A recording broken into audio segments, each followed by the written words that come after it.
নমস্কার বন্ধুরা, আজ আমি চলে এসেছি ভিন্ন স্বাদের একটা রেসিপি নিয়ে। আজ আমি বানাবো পটল কারি। তো পটল কারি বানাতে কি কি লাগবে সেসব উপকরণ: এটা কাঁচা লঙ্কা, হলুদ, রসুন, আদা, একটা পেঁয়াজ কুচি, জিরে গুঁড়ো, ধনে গুঁড়ো, পোস্ত, চালমগজ, টক দই, আর এই যে পটল নিয়েছি।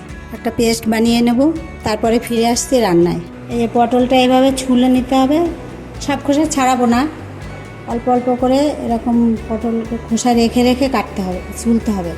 তারপরে একটা ছুরি নিয়ে এভাবে হাফটা চিড়ে নিলাম, এবার ঘুরিয়ে অন্য সাইড দিয়ে আবার হাফটা চিড়ে নিলাম।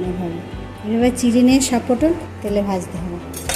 তো বন্ধুরা, পটলগুলো আমি ভেজে নিচ্ছি। কড়াইয়ে দিলাম সরিষার তেল, এবারে একে একে পটলগুলো ছেড়ে দেবো। তেলটা গরম হয়ে গেছে।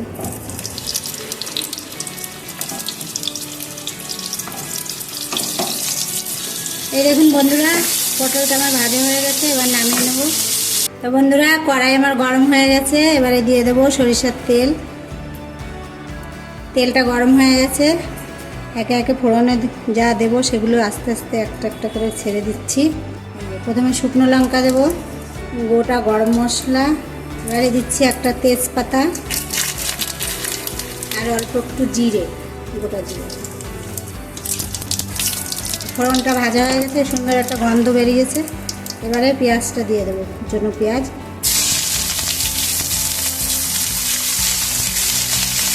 পেঁয়াজটা আমি লাল লাল করে ভেজে নেব, তারপরে পেস্ট করা মশলা। যে পেঁয়াজটা আমার ভাজা হয়ে গেছে, এবারে দিয়ে দিচ্ছি হলুদ, জিরে গুঁড়ো, দিলাম ধনে গুঁড়ো। মশলাটা একটু ভাজা ভাজা হয়ে গেছে, এর মধ্যে আমি পেস্ট করা মশলা দিয়ে দেবো। মশলার মধ্যে একটু জল দিয়ে দিচ্ছি অল্প করে।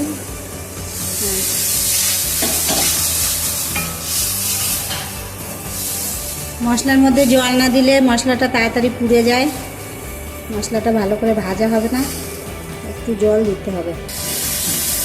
এই দেখুন বন্ধুরা, মশলাটা আমার ভাজা হয়ে গেছে। এই যে মশলা থেকে তেল ছেড়ে দিয়েছে, এবারে জল দিয়ে দেবো।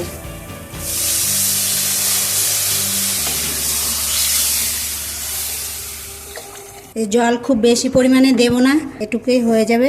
পটলটা পুরো ভাজা হয়ে গেছে, অল্প জলেই হয়ে যাবে। জলটা ফুটে উঠলে তারপরে আমি একে একে পটলগুলো দিয়ে দেবো। দেখুন বন্ধুরা, জলটা ফুটে উঠেছে, এবারে আমি লবণ দিয়ে দেবো। লবণ এইটুকুই দেবো, কারণ পটলটা ভাজার সময় আমি অনেকটা নুন দিয়েছি, তাই আর বেশি দেবো না, অল্প করে দিয়ে দিলাম। স্বাদ মতো নুন দিলাম। ভেজে রাখা পটলগুলো দিয়ে দিচ্ছি। পটলটা দিয়ে বেশ কিছুক্ষণ ফুটাতে হবে। ঝোলটা অনেকটা এখনও আছে, আর একটু কমিয়ে নেব। এই যে বন্ধুরা, আমার পটলের কারিটা হয়ে গেছে। এবারে ধনে পাতা দিয়ে নামিয়ে দেবো। এই কুচনো ধনে পাতা দিয়ে দিলাম।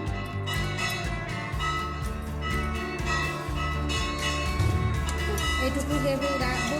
এই যে অল্প একটু গরম মশলা দিচ্ছি, এবারে নামিয়ে নেব।